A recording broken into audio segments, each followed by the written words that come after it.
Bom dia a todos. Que o Mestre Jesus nos abençoe nesta manhã de domingo, aonde estamos dedicando o nosso tempo para estarmos numa casa de oração e trazê-lo junto a nós, como ele nos anunciou que quando 2 ou mais pessoas estivessem reunidas em seu nome, a sua presença se faria. Conta-nos uma lenda que um lavrador, todas as madrugadas, ia ao seu trabalho. E ali lavrava a sua terra, até que numa manhã aparece um senhor da cidade, um urbano, e contemplava aquela madrugada, que como todas não são iguais umas às outras, mas já era o amanhecer. A luz do sol já delineava o horizonte. O céu, numa pintura única, demonstrava o colorido do amarelo, que ia do mais claro ao carmim, fazendo refletir os seus raios no orvalho, fazendo com que as flores trouxessem o perfume natural de cada uma, aquele cheiro natural da terra molhada, enquanto os pássaros gorjeavam naquela bela manhã. E o lavrador continuava o seu trabalho, quando este homem chegou próximo a ele e fez uma pergunta: Senhor, por obséquio, o senhor acredita em Deus? E o lavrador, diante daquela pergunta inusitada, olhou para o urbano, continuou trabalhando e disse assim: Sim, Senhor, eu acredito em Deus.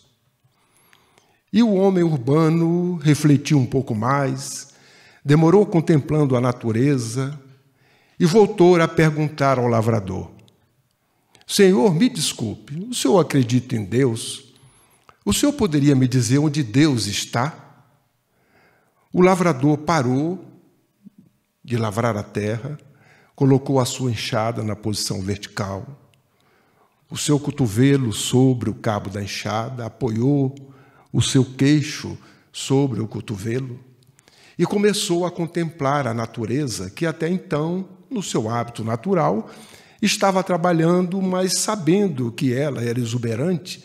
Mas naquele instante ele começa a contemplar o horizonte numa vista d'olhos, enquanto observava o gorjeio dos pássaros, o orvalho, o raiar do sol, a pintura do céu.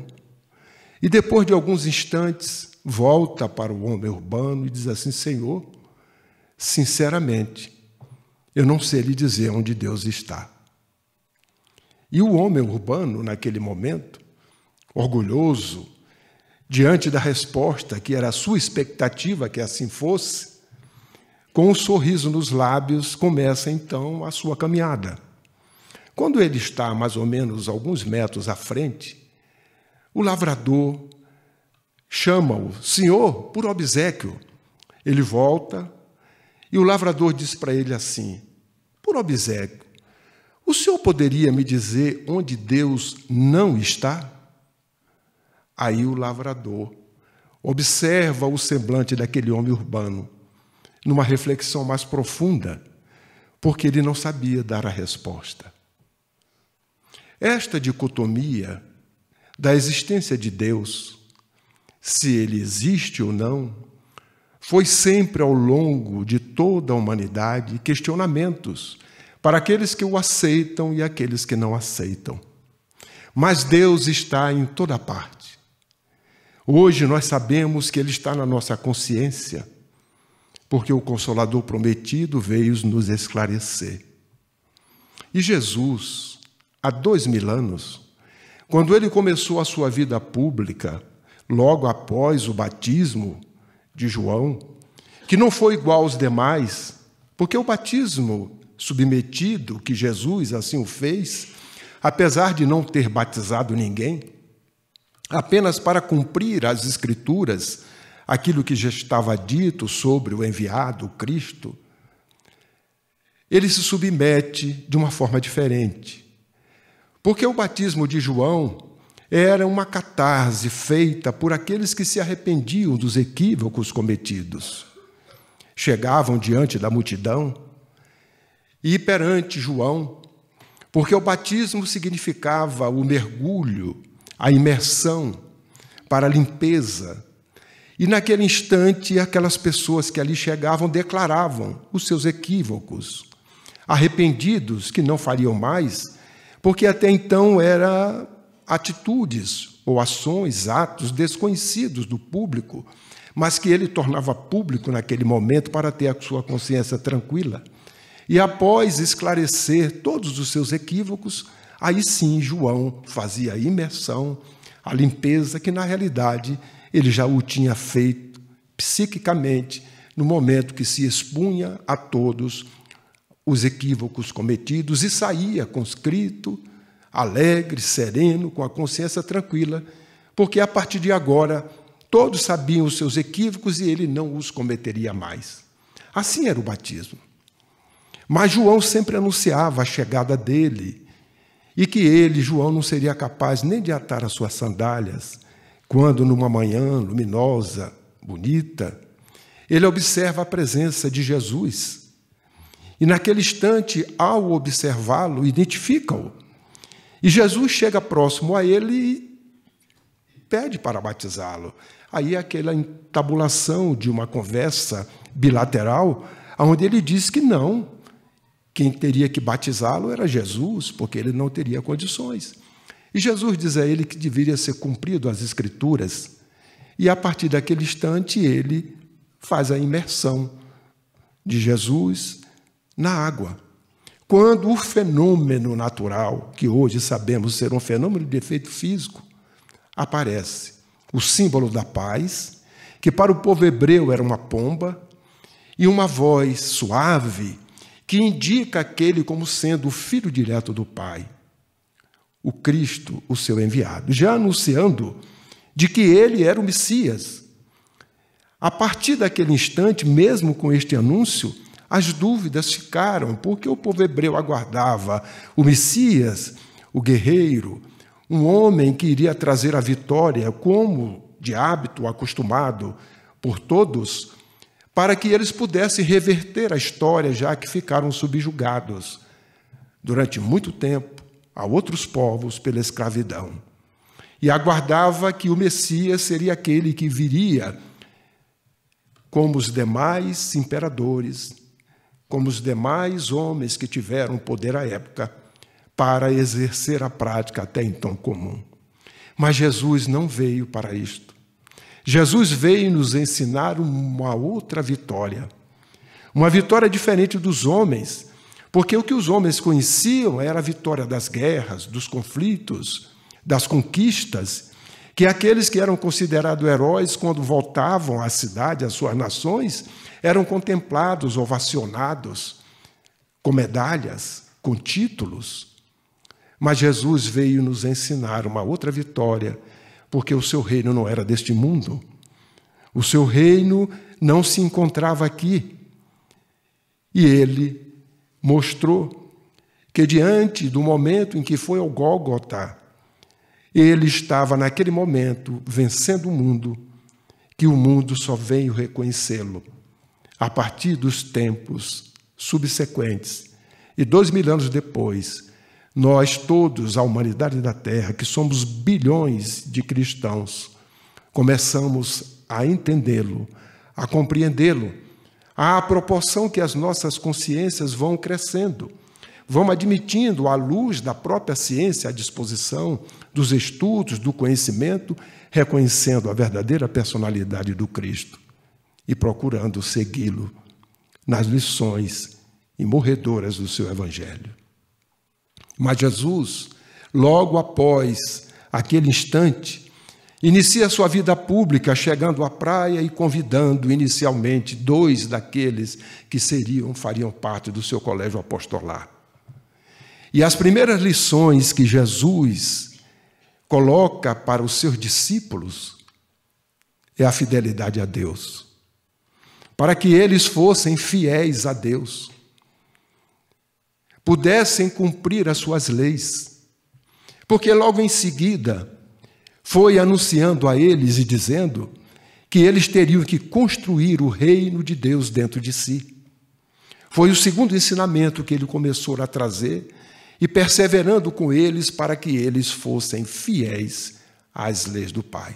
Porque ele ali estava justamente em nome do Pai, para trazer as verdades das quais nós tínhamos nos afastados, abandonados, esquecidos destas leis. E ele veio para dar o testemunho da maior lei, que é a lei de amor, aonde a humanidade jamais presenciou o amor em exercício, em testemunho, como Jesus o fez. Antes dele, o amor, sim, foi conhecido, o amor até foi vivenciado, mas nunca na excelência como ele o fez. E é natural, por ser um espírito puro entre nós, aquele que veio em nome do Pai, fazer com que nós relembrássemos das suas lições, das suas leis. Porque quando vemos hoje, no Livro dos Espíritos, quando inicia a terceira parte, que trata das leis morais, a pergunta 641 nos leva ao entendimento e à compreensão, porque quando Kardec pergunta a respeito das leis naturais, os espíritos respondem que elas são as leis de Deus, ou que a lei natural é a lei de Deus, a única verdadeira para a felicidade dos homens, a quem indica o que fazer e o que não fazer, e que nós somos infelizes porque dela nos afastamos.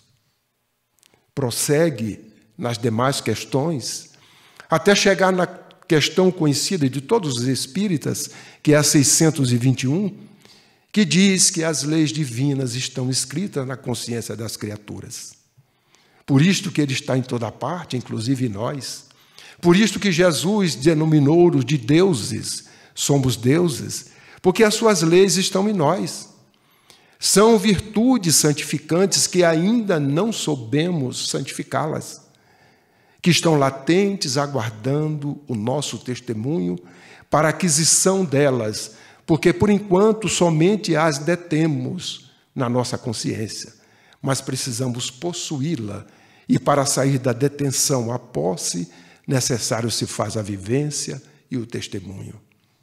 Mas nesta mesma pergunta, que é desdobrada na 621A, os Espíritos nos alertam que, além de nós termos nos afastados das leis divinas, daí os nossos sofrimentos, nós esquecemos estas leis.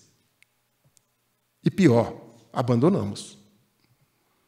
E certamente as nossas ações ficaram ao sabor das nossas deliberações, das nossas escolhas, sem uma referência segura, a não ser a nossa própria referência de espíritos perfectíveis, imperfeitos num processo evolutivo muito longe ainda da perfeição. Mas culmina na pergunta 625, quando Kardec pergunta qual o tipo mais perfeito que Deus colocou para que a humanidade tivesse como guia e modelo. E a pergunta é única: Jesus.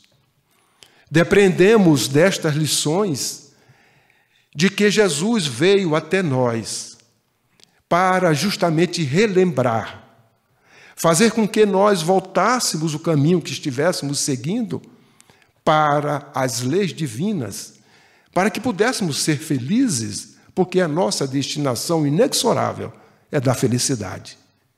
Por isto que a infelicidade nós mesmos a causamos em virtude das nossas escolhas equivocadas.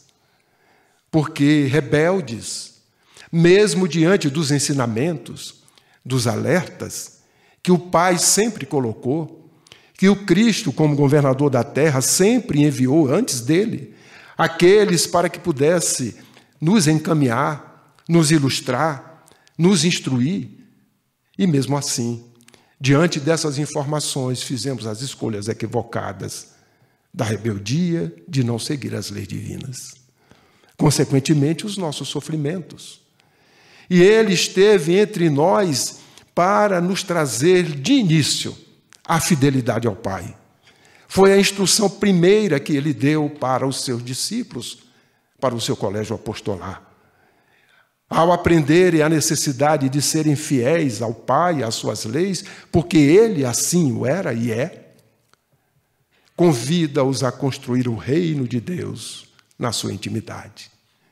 E prossegue na sua vida pública, construindo, fazendo, registrando, através do seu testemunho, a boa notícia que trouxe, que é o Evangelho, cujo significado é uma boa nova, é uma boa notícia, que à época alguns até ganhavam dinheiro com o Evangelho em função de notícias novas que traziam de algum local e que isso cobravam por trazer aquelas notícias novas.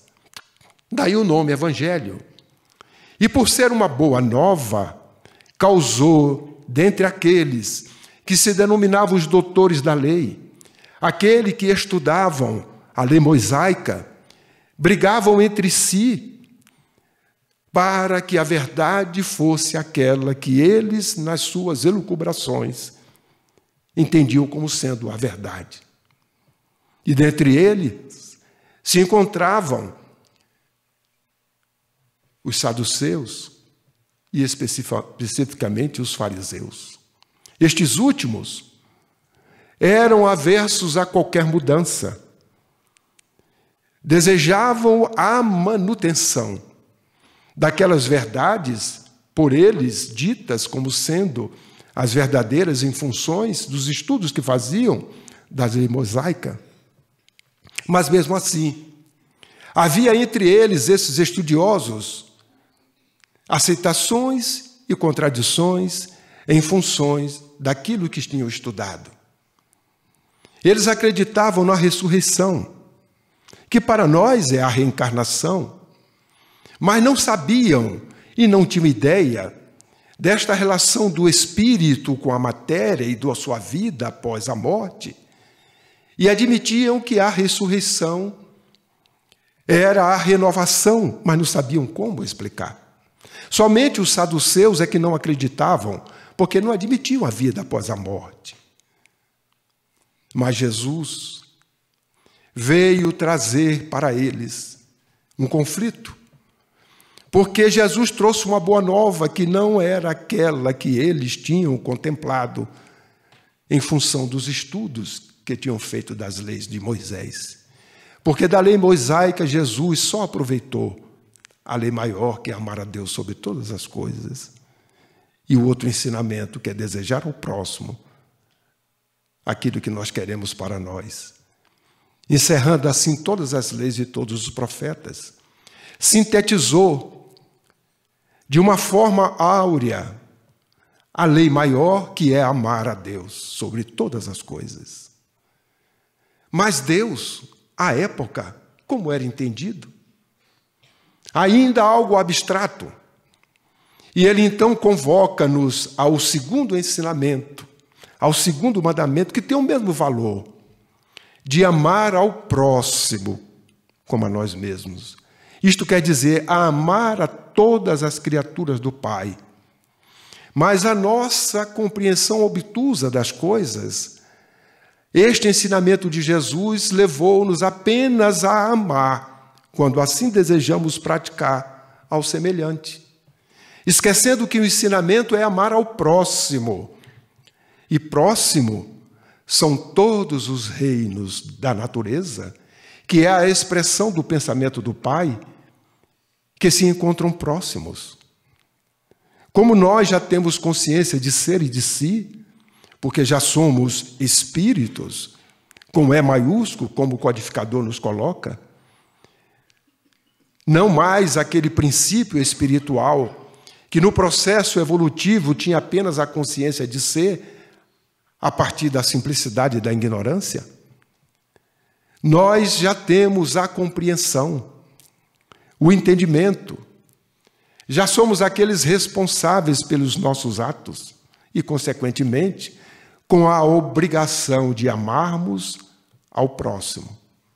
E o próximo são os reinos, mineral, vegetal, animal, hominal, que desde há 2000 anos Jesus já ampliou essa visão cósmica, que hoje os homens preocupados com o futuro começam a pensar em ecologia, em tratar os outros seres da natureza com o devido respeito, algo que Jesus já nos convocou no maior ensinamento para que nós amemos ao próximo como a nós mesmos. Por isto, espíritos nobres demonstraram em suas vidas o amor às plantas, aos animais, aos astros, à natureza, porque veem na natureza a expressão do pensamento do Pai. E ali todas as criaturas que Ele criou e que no processo evolutivo passa este princípio espiritual em diversas vestimentas neste reino, para que vá construindo paulatinamente essas leis divinas nas consciências, para quando chegar ao estado do espírito, na condição de ser e de si, poder fazer as suas próprias escolhas e, a partir daí, traçar a lei do progresso, progredindo cada vez mais, desde que obedientes às leis divinas. Daí a grande humildade. A humildade é ser obediente. Jesus foi a maior expressão da humildade, não pela sua singeleza entre nós, mas pela obediência às leis do Pai, na sua fidelidade, como jamais outra criatura o foi. E entre nós começou então a registrar, através do seu testemunho, o Evangelho, que foi escrito posteriormente por aqueles médiuns históricos, naturalmente, e que provavelmente antes do processo reencarnatório assumiram um compromisso com o Cristo, de aqui chegarem, estarem com Ele, ouvi-lo e registrarem, para que a história pudesse, com o passar do tempo, verificar aqueles atos sublimes, as palavras de vida eterna que o seu testemunho colocou. E há diversos exemplos que sempre comentamos, diante das ciladas que colocaram para Jesus, para que ele, se fosse invigilante, caísse nela, mas ao contrário, ele jamais perdeu a vigilância, jamais perdeu a sintonia com o Pai e jamais equivocou-se. Jesus não se equivoca. Nós, se acharmos que ele se equivoca, é que somos os equivocados. E vários exemplos do seu testemunho nós vamos encontrar nas lições do seu Evangelho, trabalhando para que ele pudesse permanecer conosco durante toda a eternidade. Por isto, que quando ele se refere a João, dizendo que dentre os nascidos de mulher, aquele era o maior de todos, e que a partir dele não haveria mais profetas, nós analisamos que após Jesus não houve mais profetas, a não ser os falsos, como ele mesmo diz, alertando-nos que haveriam falsos cristos e falsos profetas, e que nós estivéssemos alertas para isto. Porque a partir daquele instante ele trouxe essa boa nova que é o Evangelho do Cristo, como sendo o roteiro, o guia. Porque o Evangelho não pode ser considerado pela humanidade como um dos mais belos livros da humanidade. Mas ele é um roteiro de conduta que a humanidade terá que segui-lo. São luzes que trazem para nós, ainda cambaleantes, imperfeitos, inseguros, sem sabermos qual o rumo a seguir, ele nos orienta como sendo aquele caminho que Jesus nos prometeu. Eu sou o caminho, a verdade e a vida, ninguém vai ao Pai senão por mim. Mas ele também falou que era a porta de entrada para este caminho. E quando lá na última ceia, preparando os seus discípulos e os seus apóstolos, com a exceção de Judas, que havia saído para cumprir a sua tarefa, como ele mesmo recomendou, que era justamente a traição, e Jesus assim sabia, conversa com aqueles que ali se encontravam, os 11, e os prepara para o futuro, trazendo para eles um mandamento novo, diferente do mandamento maior da lei áurea, porque no mandamento novo ele se expressa dizendo que eles se amassem mutuamente como ele vos amou, colocando-se como referencial, porque a lei áurea coloca como referencial quem a pratica, porque desejar ao outro o que eu quero para mim, a referência sou eu, a referência é cada um de nós, cuja satisfação existe e a gratidão no ato de praticar ao próximo aquilo que nós queremos para nós. E naquela preparação, ele avisa-os de que só restava o testemunho do sacrifício, mas que jamais deixaria em abandono aqueles que o seguissem. E assim fez, testemunhou o sacrifício, numa caminhada com uma cruz às costas para chegar ao Morro da Caveira. E Jesus jamais deixou de trazer ensinamentos em qualquer instante ou segundo de sua vida.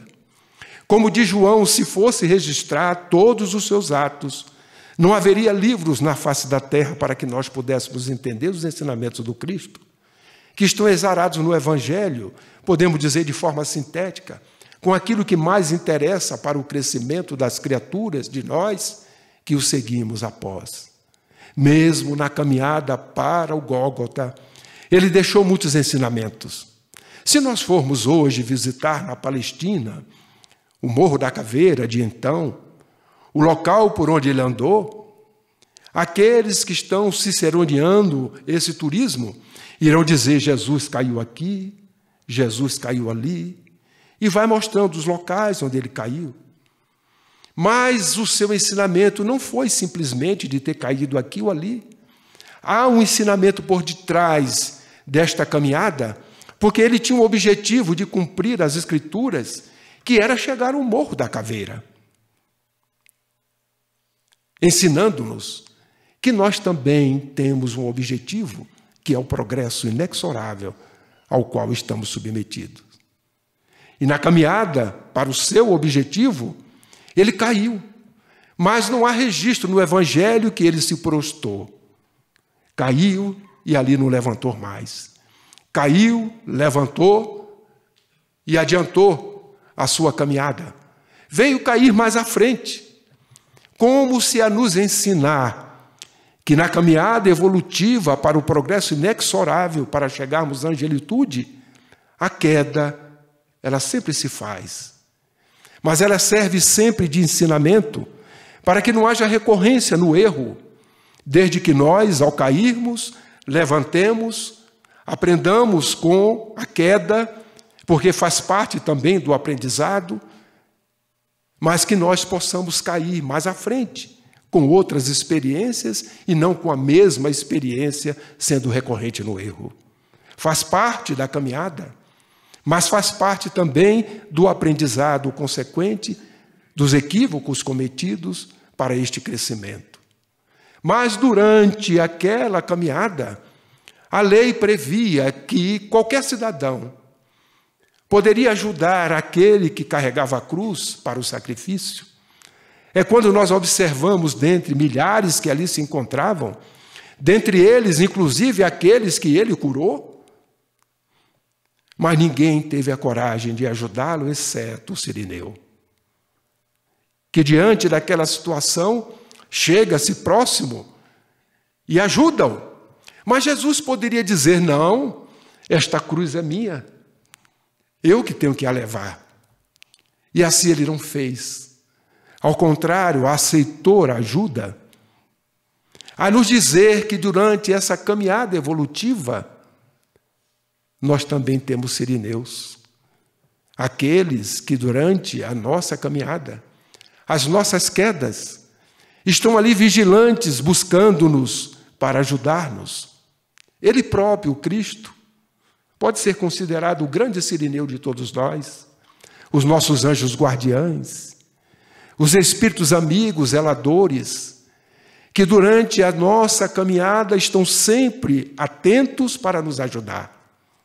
Então, esta caminhada para o Gólgota, e lá no Morro da Caveira, quando ali é sacrificado, há ensinamento a todo instante.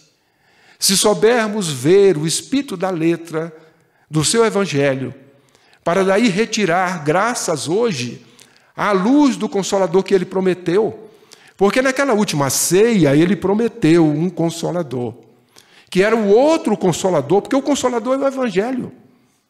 Ele prometeu o outro porque não éramos capazes de entender a mensagem que ele estava trazendo devido à nossa incapacidade de compreender as suas palavras de vida eterna.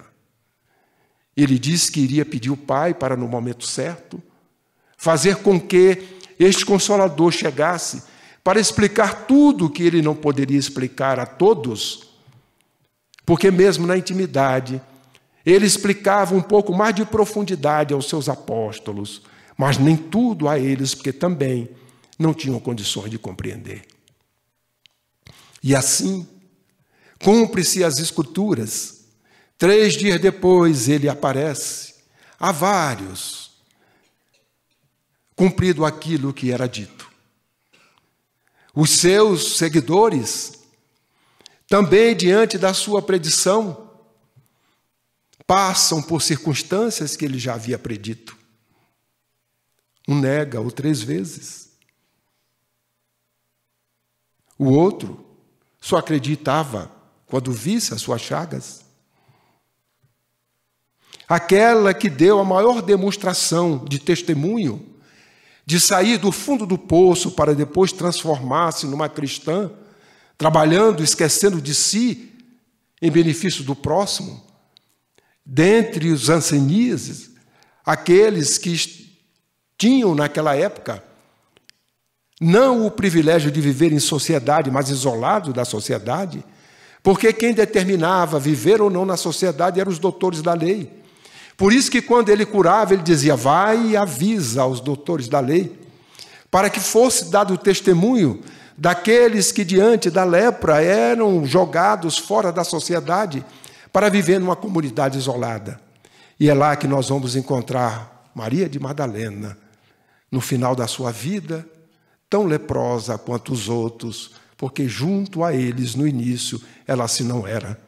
Mas dando testemunho, saindo de uma circunstância difícil, aonde o Senhor que ela servia era o mundo, ao hedonismo, para, a partir do momento do convite que Jesus o fez, ela mudar completamente, de forma radical, a sua vida, para, no final dela, ser uma grande cristã que estava testemunhando, esquecendo de si mesmo em benefício do próximo.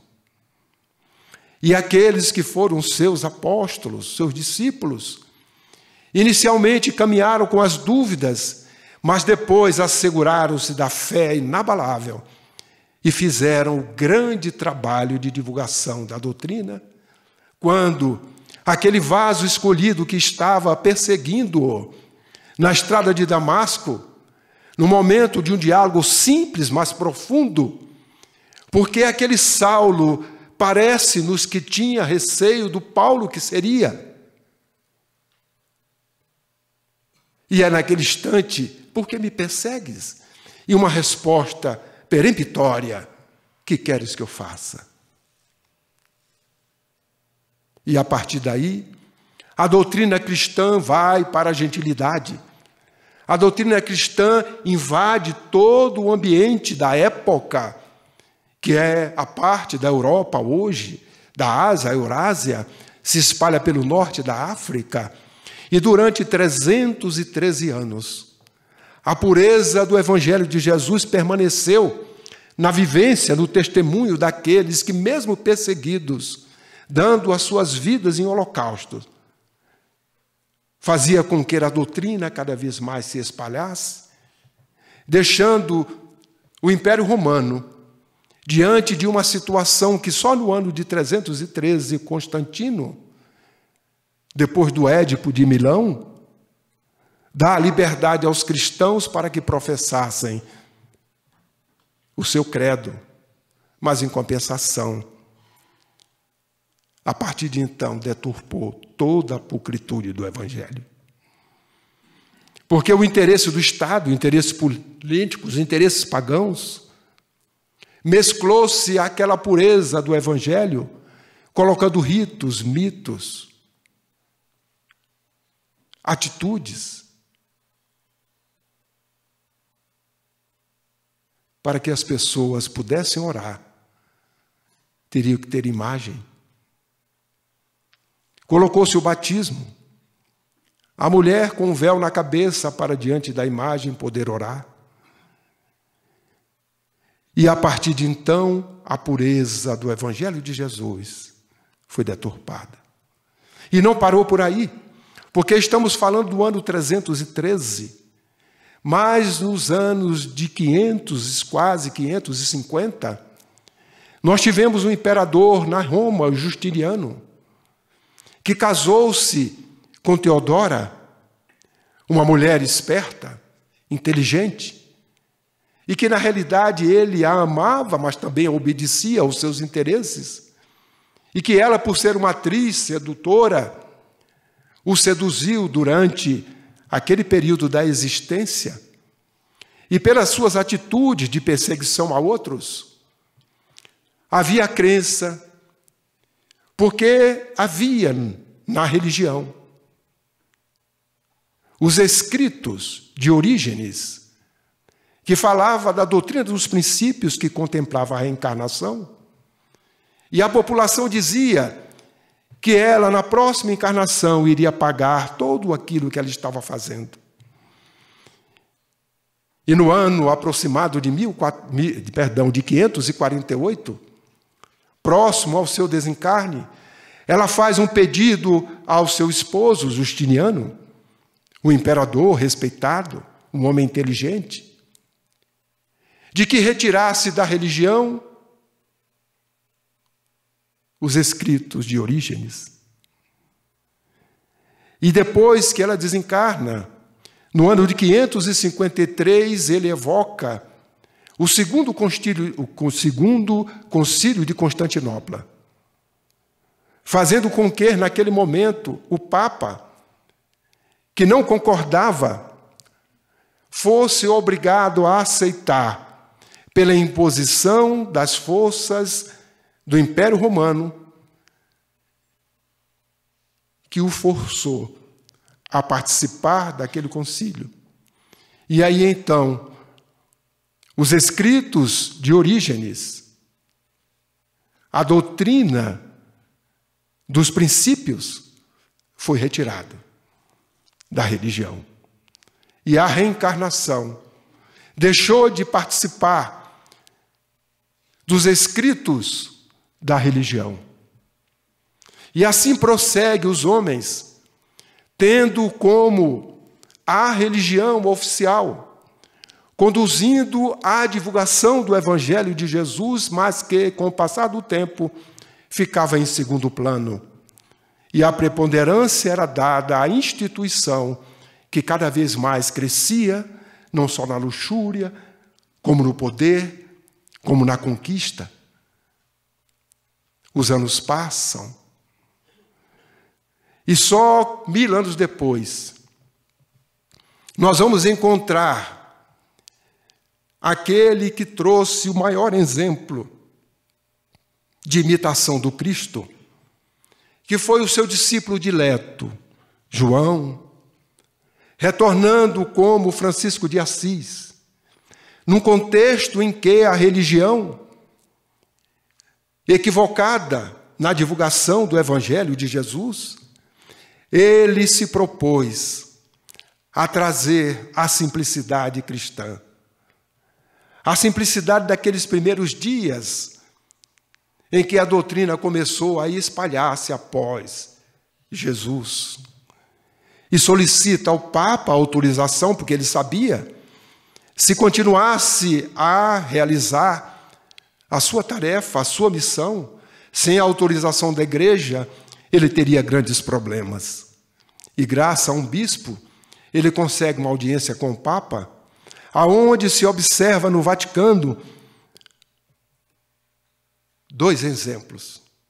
Um Papa com a indumentária própria e Francisco também com uma indumentária própria. Diferença muito grande da simplicidade e singeleza de uma roupa para a suntuosidade de outra roupa. Mas, em contrapartida, quem vestia a roupa melhor tinha a consciência de que aquele que estava com a roupa mais singela estava trazendo aquilo que realmente deveria ser feito, mas que ele não poderia fazer, em virtude de todo o aparato que constituía a instituição, e ele não teria condições, mesmo que tivesse vontade de fazê-lo, porque dias antes ele teve noites indormidas nas suas reflexões para diante daquela audiência, ele autorizar aquele simples a divulgar o Evangelho de Jesus da forma como ele se propôs. E assim volta Jesus a ser lembrado, a humanidade na singeleza, na pobreza, na ajuda ao próximo, por aquele que o representou e o imitou no final da sua vida, na própria crucificação a que foi submetido. Passa-se o tempo. Estamos falando do ano em torno de 1100. Mas nós estamos agora no último quartel do século XIV.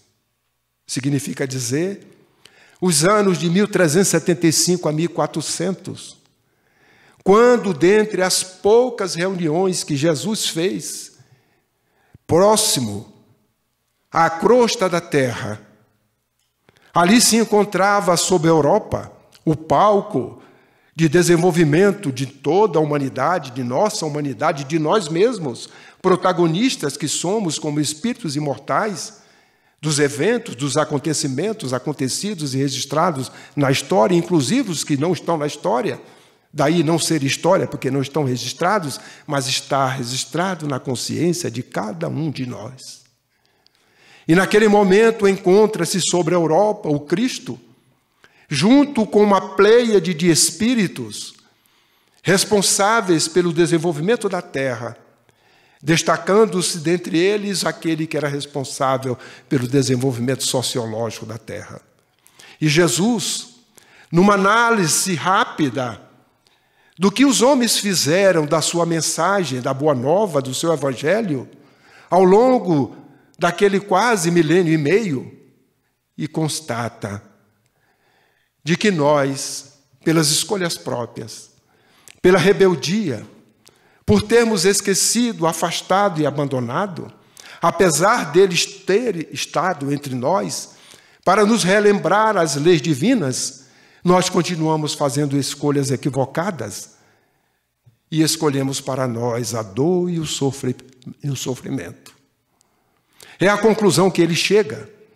Mas aquele espírito responsável pelo desenvolvimento sociológico da terra, de nome Eliu ou Iléu, dependendo da língua que se queira utilizar, ele chega para o Cristo e entabula uma conversa do mestre, como querendo não justificar, mas explicar que, apesar de todos os equívocos, houve um grande desenvolvimento. O Oriente se aproximou do Ocidente.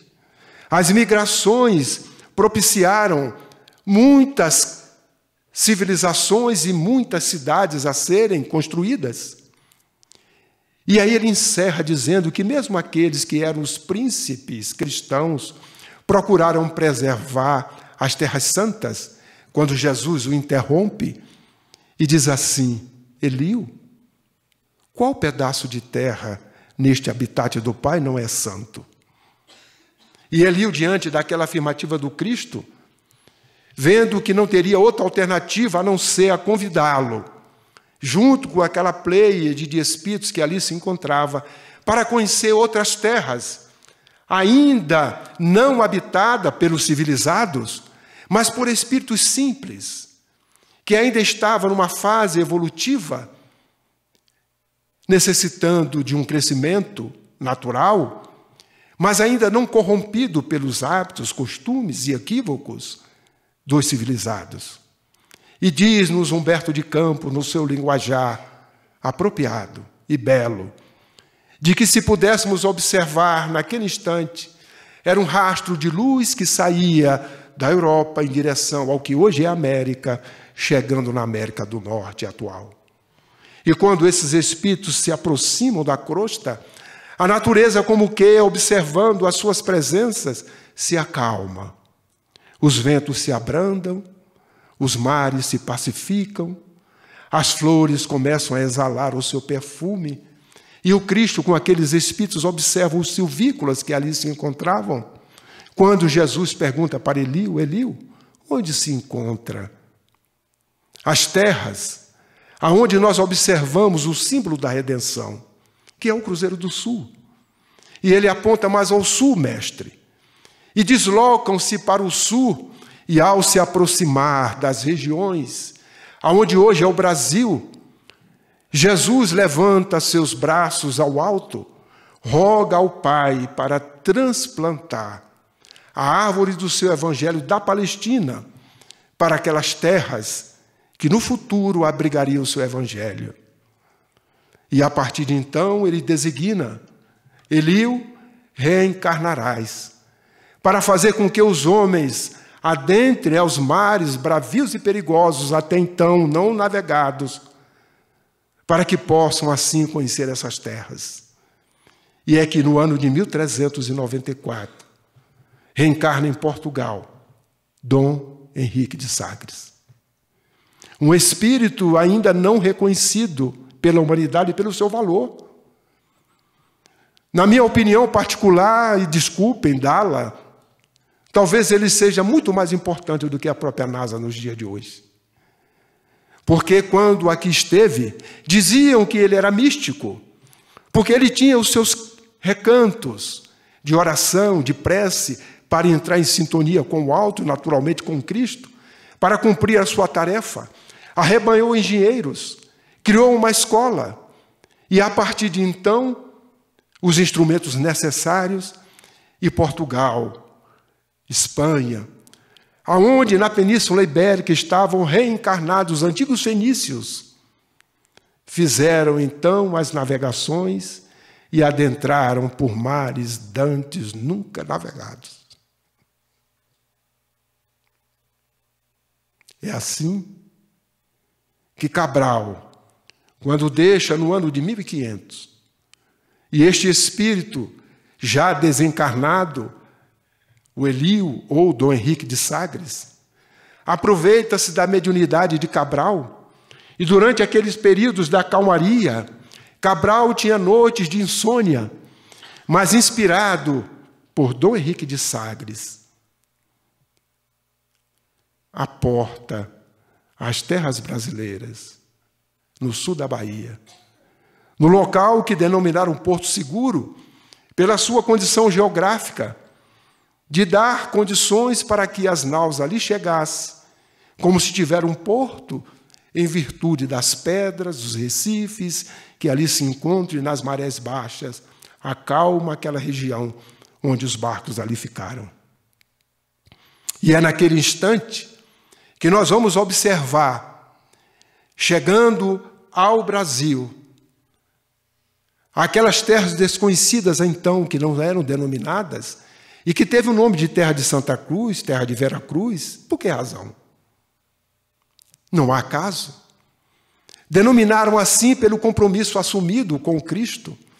E naquele momento em que a primeira missa acontece, em que o encontro de duas civilizações, uma sem entender a língua do outro, uma estupefata diante de coisas que chegavam, que para eles deviam ser as coisas mais estranhas, talvez, se conhecesse esse linguajar, diriam que eram ETs, porque as suas indumentárias não correspondiam àquelas naturalidades que eles vestiam.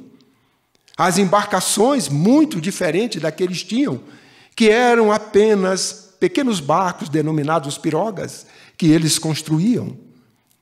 E assim se entabula uma primeira missa e até uma dança entre portugueses e índios, numa dança típica em um congraçamento. E naquele mesmo instante, no plano espiritual, havia uma festa.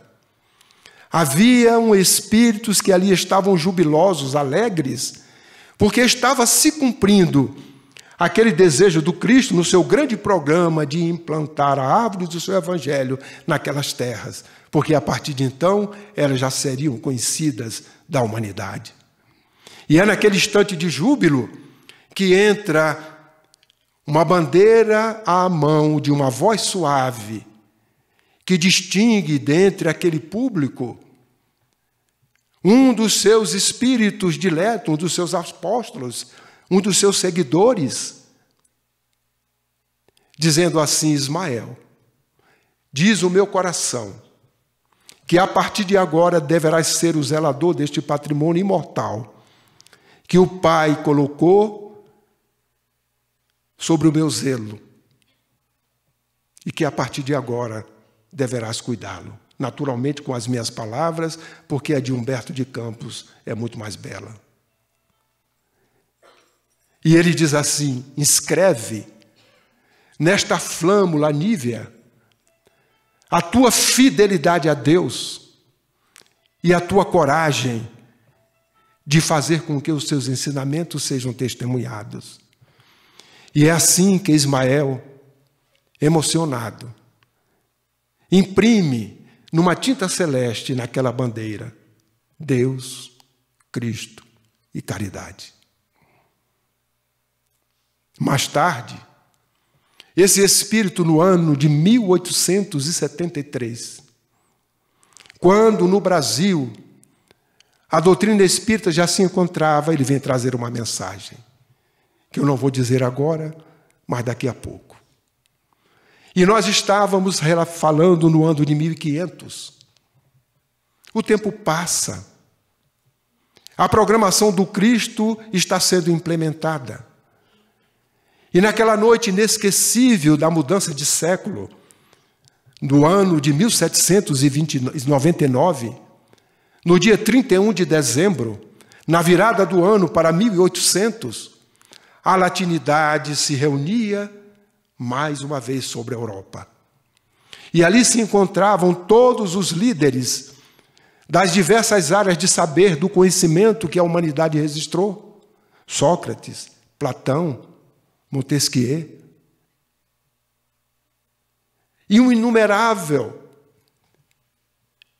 número de espíritos que ali estavam, naquele momento, numa grande assembleia, reunidos e distinguidos naturalmente pela sua estatura moral, com a luminosidade própria.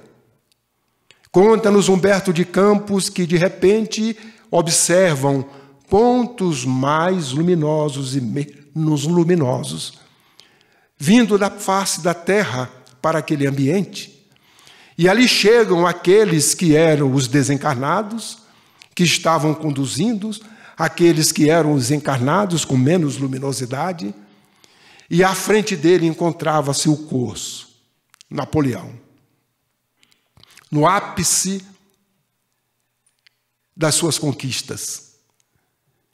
E naquele instante, ele adentra à frente dos demais, e como se tivesse um corredor para que ele passasse, sobre ele, lá no fundo, um trono preparado para que ele sentasse.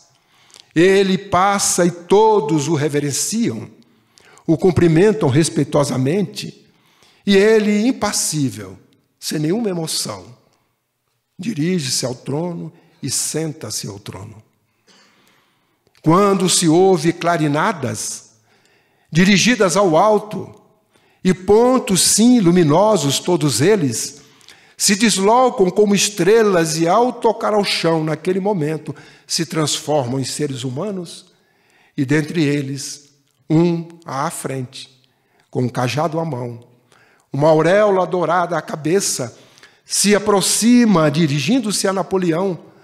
O único momento que Napoleão, ao observar aquele espírito, se emociona.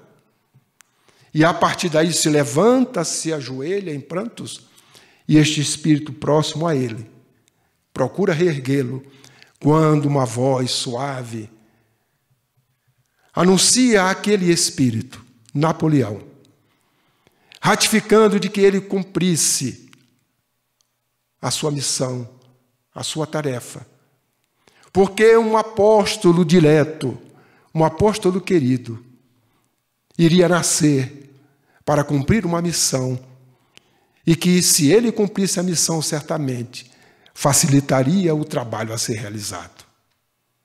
Depois deste evento, este espírito conduz Napoleão ao seu leito, que naquele momento de emancipação teve esse encontro, naquela virada do século, do dia 31 de dezembro de 1799. Napoleão depois se autocoroa, quebrando um paradigma, porque quem coroava era o Papa, todos os reis. Ele convida o Papa, e diante do próprio Papa se autocoroa e coroa Josefina, sua esposa, quebrando um grande paradigma e criando uma questão diplomática muito acentuada entre ele e o papado. Continua conduzindo a sua vida com as conquistas e, naturalmente, não deve ter cumprido a sua missão, porque termina no exílio, na ilha de Santa Helena, nas reflexões profundas que fez. Aquele outro, a ele anunciado, nasceu 4 anos depois da virada do século, 1804. Na cidade de Lyon, que todos já deduziram certamente de que estamos nos referindo, a Hippolyte Léon Denisard Rivail. Este missionário, cuja estatura moral é tão elevada quanto daqueles que trabalharam com ele, 51 anos depois, quando ele é convidado para assistir às mesas girantes, que diziam para ele que estavam falando. E ele acreditando, dizendo o seguinte: olha, uma mesa falar, você tem que me provar que ela é inteligente, uma mesa não é inteligente. Ah, mas as mesas se mexem, olha, isso o magnetismo faz. Porque ele havia estudado mais de 30 anos o magnetismo. E quem o falou pela primeira vez era uma pessoa que não refletia muito sobre o que falava, respeitada por ele. Ele conhecia porque era uma pessoa exaltada. Passa o tempo, um outro amigo diz a mesma coisa. Mas este, por sua vez, ele o respeitava, porque ele não elaborava nada, nem dizia nada, sem que antes passasse pelo crivo da razão. E no momento que diz e o convida para ele participar de uma reunião na casa da senhora Plené Maison, ele assim o faz, no mês de março. E diante daquela reunião, ele verifica que não havia fraude, que havia sim uma consequência inteligente que teria que ter uma causa inteligente. Só que o efeito estava fazendo por algo que não era inteligente.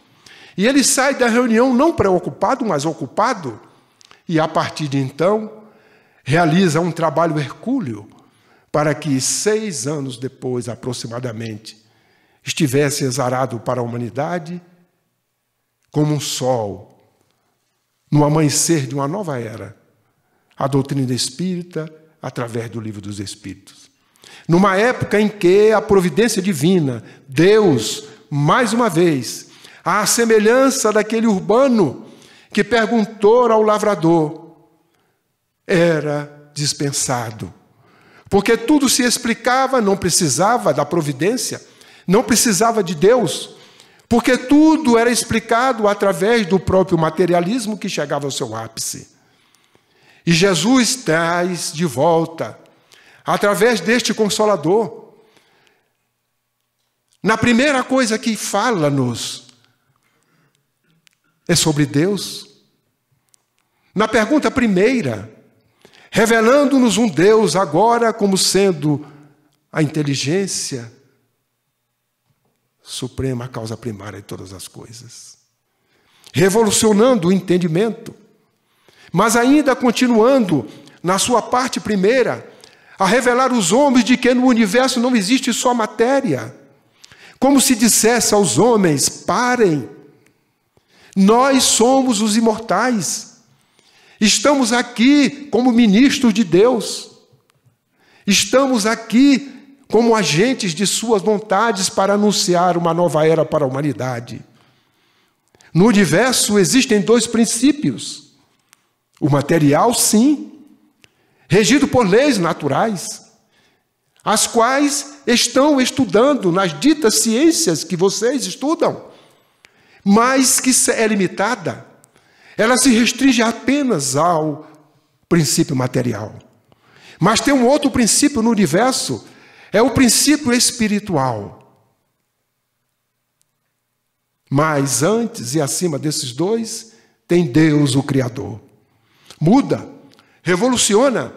É uma ciência que traz uma notícia nova, amanhecer de uma era nova, para mostrar à humanidade de que o mundo, o universo, não pode dispensar a providência nem o seu Criador. E aí a doutrina espírita surge neste ambiente de escuridão como a luz, como aquele amanhecer do lavrador,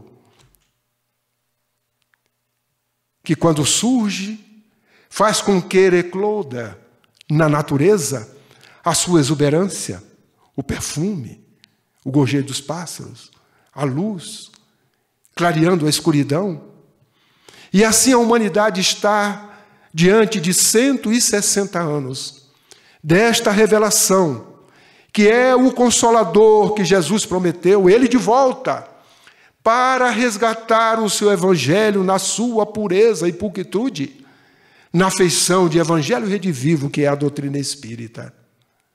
Porque o seu evangelho não é um livro tão belo quanto outros, ou mais belo, mas é uma regra de conduta que conduz aqueles que são tocados pela mensagem cristã a adquirir novos hábitos, a mudanças de comportamento, a buscar a luz e sair das trevas, em momentos tão difíceis, porque o Consolador chegou no momento certo.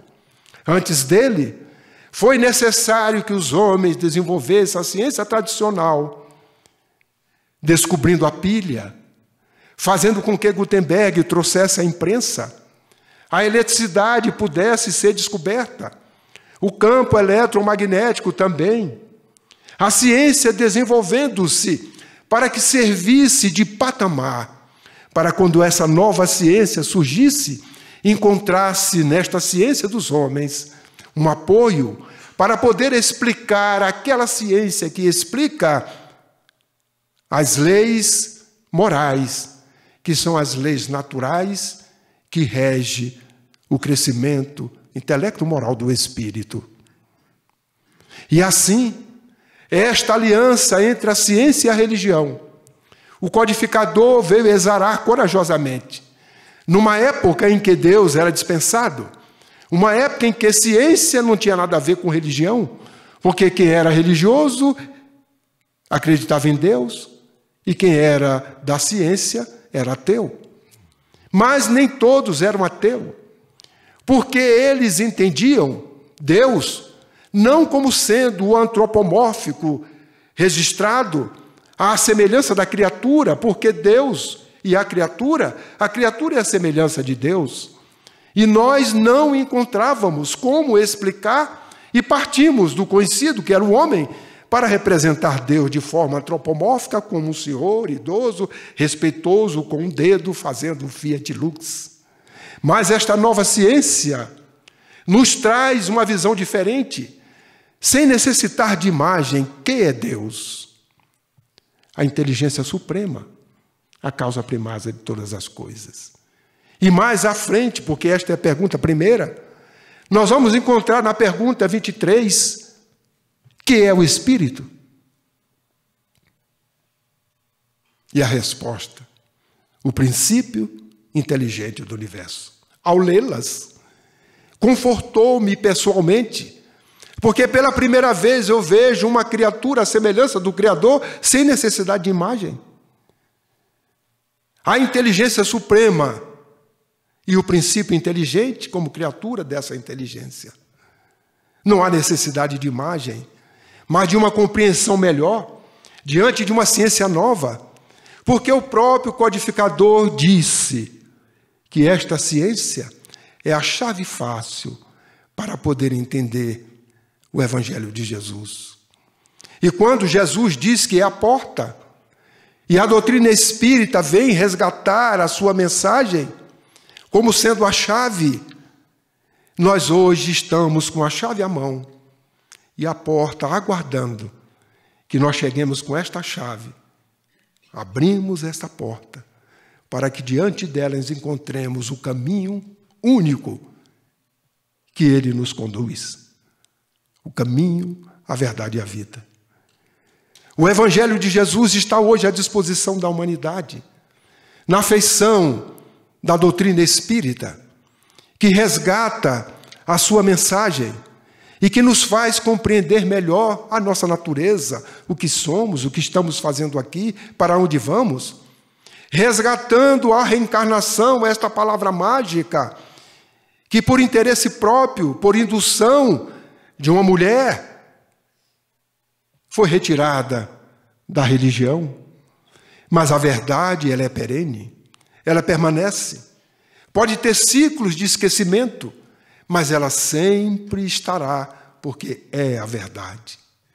E ela será reconhecida por nós, à proporção que as nossas consciências forem melhorando, forem aumentando, para que nós possamos compreender Jesus, o seu Evangelho, e o Consolador que Ele nos prometeu e que nos dias de hoje está à nossa disposição.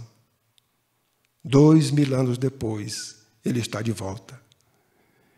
E nós que já somos alfabetizados no seu Evangelho, porque Ele veio, a doutrina espírita veio para secundar este momento que nós estamos passando.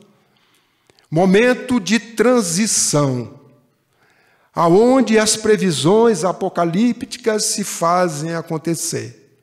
Não no sentido de destruição material, mas regenerar. Regeneração significa renovação. E a renovação, ela é moral e espiritual. Para esta nova era, que aguarda que todos se renovem moral e espiritualmente, para poder herdar esta terra que é de paz. Porque na época que nós estamos chegando, e que se diz a época natalina, é aquela em que Ele anunciou pela primeira vez a plataforma da terra. Porque ao estar entre nós, ao nascer na manjedoura, a humanidade conheceu a frase: glória a Deus nas alturas. Glorificando o Pai, paz na terra, dizendo que a terra é de paz, boa vontade entre os homens. Colocando a condição para que ela seja de paz, é necessário que a caridade seja praticada. Porque boa vontade é benevolência. A benevolência é para com todos. Se nós tivermos boa vontade uns com os outros, a terra se transformará na paz que Ele prometeu, que é diferente da paz que os homens conquistam pela luta, pelo conflito, pela guerra e pelas escolhas equivocadas. Que nós possamos, minhas irmãs e meus irmãos, diante destes dias em que se aproxima o Natal, onde a lembrança de Jesus deveria ser patente, clara, explícita, infelizmente, ela ainda é tácita, é colocada em segundo plano, porque o Natal ainda é lembrado pelo trenó, pela neve, mesmo nos países tropicais, pela árvore. Mas o aniversariante não é Papai Noel. O aniversariante é Jesus. Que possamos, sim, ir atender aos apelos da indústria, do comércio, porque é natural o presente, que sempre representa uma gratidão. Mas devemos presentear Jesus pelo que Ele tem feito por nós como governador da terra, responsável por nós, a humanidade da terra, de retirarmos-nos da simplicidade e da ignorância para levarmos à angelitude, e que tem nos proporcionado tudo o que é preciso para a nossa felicidade. E no Natal, ao lembrarmos dele e do seu Evangelho, que possamos dar o exemplo, mas, sobretudo, o presente a Ele, sim, que não é o presente representado pelas coisas materiais, mas é a análise, a reflexão profunda que possamos fazer em nós mesmos, de que diante da sua mensagem, nós já fomos tocados por ela e que já estamos fazendo grandes esforços para nos transformarmos no homem novo, seguindo o seu evangelho, na vivência que ele nos convida para que sejamos melhor no momento seguinte do que no momento passado. Se neste Natal lembrarmos de Jesus e lembrarmos de nós este ano e o ano passado e dissermos, eu melhorei um pouco, já não sou mais assim, já não sou mais assado, mas eu já estou um pouco melhor. Já não sou mais aquele homem ou aquela mulher, porque já estou sendo um espírito que estou me esforçando para a renovação moral e espiritual.